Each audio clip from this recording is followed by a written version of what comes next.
السلام علیکم ورحمۃ اللہ وبرکاتہ۔ آج 1 اکتوبر ہے اور میرے اس ولاگ کو، اس میسج کو ضرور سنیے۔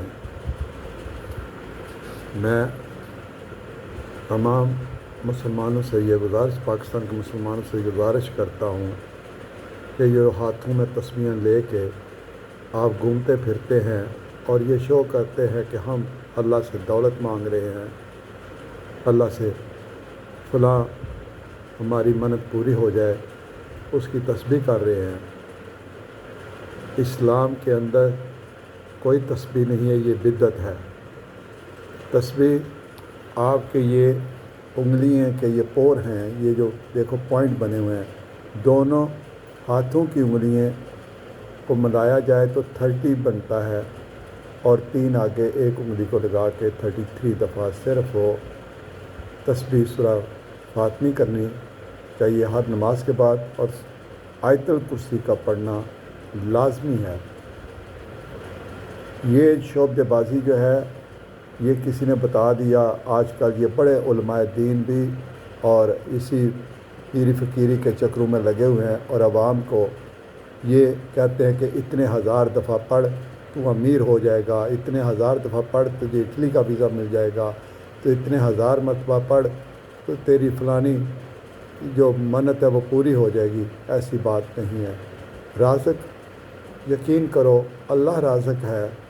اللہ پتھر کے اندر کیڑے کو بھی دیتا ہے۔ کیا تمہارا رزق اللہ نے نہیں لکھا؟ اس کی ذمہ داری اللہ کے پاس ہے۔ جس طرح قرآن کی حفاظت اللہ نے اپنے ذمہ لی ہے، اسی طرح ہر جاندار کی روزی اللہ نے اپنے ذمہ لی ہے۔ اور یہ جو آپ ٹائم جو ضائع کرتے ہو، یہ آپ کو اللہ پہ یقین نہیں ہے؟ یہ جو وظیفے بتاتے ہیں، یہ سارے آپ کو میں بڑا بن گیا ہوں، پیر بن گیا، یہ چھوڑو یہ کنسیپٹ کو۔ تمہارا سب سے بڑا پیر تمہارے والدین ہیں، اس سے بڑا کوئی نہیں ہے۔ ہماری زندگی کا مقصد ہے جنت لینا۔ جنت تو ماں باپ کے پاس ہے، نہ بس پہ جانا پڑتا ہے، نہ ایکسیڈنٹ ہو راستے میں، نہ کچھ ہے۔ یہاں سے اٹھو چلو فلانے دربار پہ چلو جی، وہاں سے جنت ملے گی، وہاں سے بیٹا ملے گا، وہاں سے لیبیا کا ویزا ملے گا۔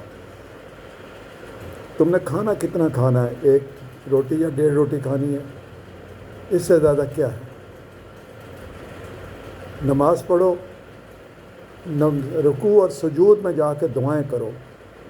50% پاکستان کے جو مسجدوں کے امام ہیں ان کو نماز پڑھانے کا طریقہ نہیں آتا، ان کو مصلے پہ کھڑا ہونے کا طریقہ نہیں آتا، گندے لباسوں میں آ کے کھڑے ہو جاتے ہیں۔ صاف ستھرا لباس پہن کے امام نہیں آتا، وہ رات میں سوئے ہوئے لباس کے اندر صبح آ کے نماز پڑھاتا ہے۔ تو یہ تو حالت ہے یہاں کے لوگوں کی۔ انہیں یہ پتہ نہیں ہے کہ کب، امام کو یہ پتہ نہیں ہے میں نے کب اقامت کے دوران کن الفاظ پہ کھڑے ہونا ہے۔ وہ پہلے کھڑے ہو جاتا ہے اور وہ بالکل پیچھے دیکھتا نہیں ہے کہ مقتدی جو ہے ان کے پاؤں کے ساتھ پاؤں ملا ہوا ہے۔ یہاں کیا شولڈر کے ساتھ ملا ہوا نہیں، پاؤں کے ساتھ پاؤں ملایا جاتا ہے اور امام چیک کرتا ہے۔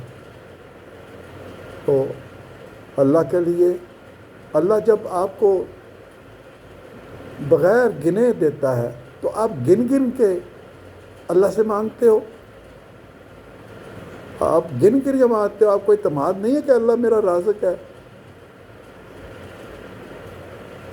میں کبھی گوشت، مرغے، بکرے پکے ہوتے ہیں تو مجھے مزہ کس میں آتا ہے؟ کبھی میں پیاز سے کھا لیتا ہوں، کبھی میں اچار سے کھا لیتا ہوں۔ یہ زندگی ہے نا۔ تم محنت کرو، کام کرو۔ اللہ کیا کہتا ہے قرآن پاک میں؟ کیا تم نے کسی پرندے کو دیکھا یا کسی جانور کو دیکھا جو اپنی پیٹھ کے اوپر اپنا سٹور کیے ہو؟ تم تو پھر اشرف مخلوقات ہو، باہر نکلو اور میں تجھے روزی دوں گا۔ تو یہی ہے اسلام، یہی سکھاتا ہے کہ تم شام کا کھاؤ، صبح کی فکر نہ کرو، صبح نکلو، اور اللہ کسی کو بھوکا نہیں مارتا۔ چاہے وہ بھیک مانگ کے کھاتا ہے، چاہے وہ جیسے بھی کھاتا ہے، یا سڑک پہ پڑا ہوا کھاتا ہے، جو کھاتا ضرور ہے۔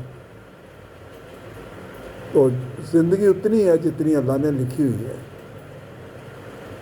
جو بھی مانگنا ہے رکوع اور سجود میں مانگو جا کے اللہ سے، اس وقت آپ اللہ کے بہت قریب ہوتے ہو۔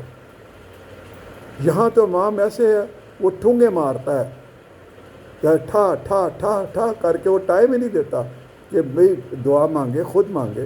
وہ اپنے والدین کے لیے بھی نہیں مانگتا دعا، جو مرے ہوئے ہوتے ہیں، ٹائم ہی نہیں دیتے، اسکول سے نماز ہی نہیں پڑھاتے۔